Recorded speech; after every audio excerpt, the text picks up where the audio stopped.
Hi, Mr. Seller. At the end of my presentation tonight, one of three things will happen.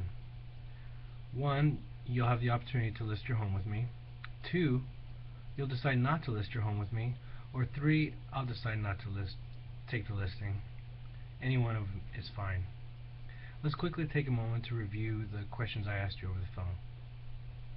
You said you were moving to Cupertino, correct? And you said you were moving because of better school district? Okay, great. And you said you had to be there by July. So you said you'd like to price your home at $575,000, right? And you said you owe $380,000? Okay. Now you weren't planning on selling it yourself, were you? Terrific. And you said you did need all your money out, correct?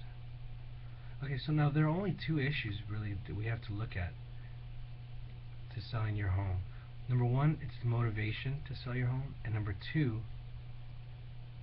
is the price we set on your home. I've prepared what we call a comparative market analysis. There are two parts to this research.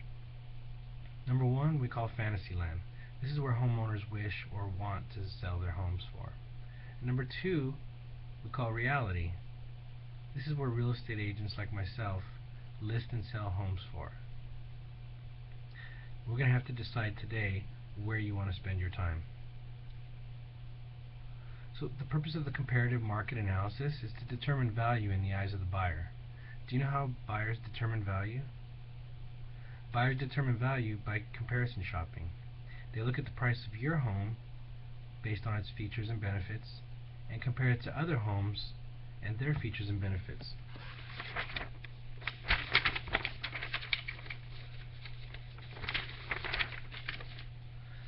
Buyers determine value by comparison shopping. They look at the price of your home based on its features and benefits and compare it with the features and benefits of other homes that have either recently sold or are currently on the market.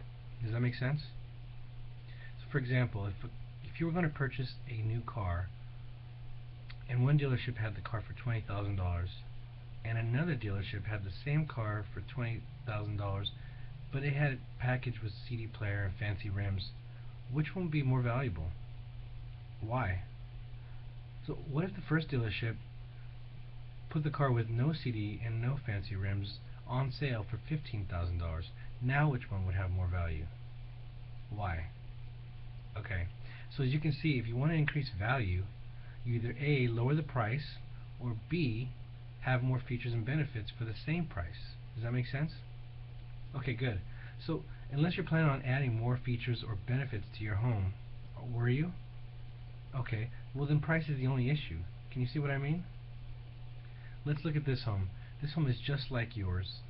How many bedrooms does it have? And how many bathrooms? And how many square feet? Have you seen this home? Do you know this neighborhood? Okay. So what price are they asking? And how long have they been on the market? You said you need to be in Cupertino by July, correct? So what price do you feel we should use to create value in the eyes of the buyer and get someone to decide to buy your home versus the competition? So now that you've seen the prices, I'm going to recommend a price of $525,000. Will you, Mr. Seller, list your home for that price today? All we need to do now is simply sign the contract so I can help you get what you want in the time that you want. Wouldn't that be great? So what price do you absolutely have to have? Oh, okay. Well, so based on that, there's a couple of real important questions I need to ask you. Specifically, why do you feel your home is worth $15,000 more than your neighbor's? Well, in today's marketplace, that simply means that you've brought your home up to selling standard. Every home needs new flooring, doesn't it? Or every home needs flooring. So, let me ask you a question. If a buyer wants to buy a home and they plan on putting carpet and tearing out the new wood floor, how much is that wood floor worth? Exactly. So, did you add that new floor for your enjoyment or for the next buyer? Well, if you were purchasing a home and there were two similar homes on the market, one was for sale for $575,000 and the other was for sale for $625,000, which one would you buy?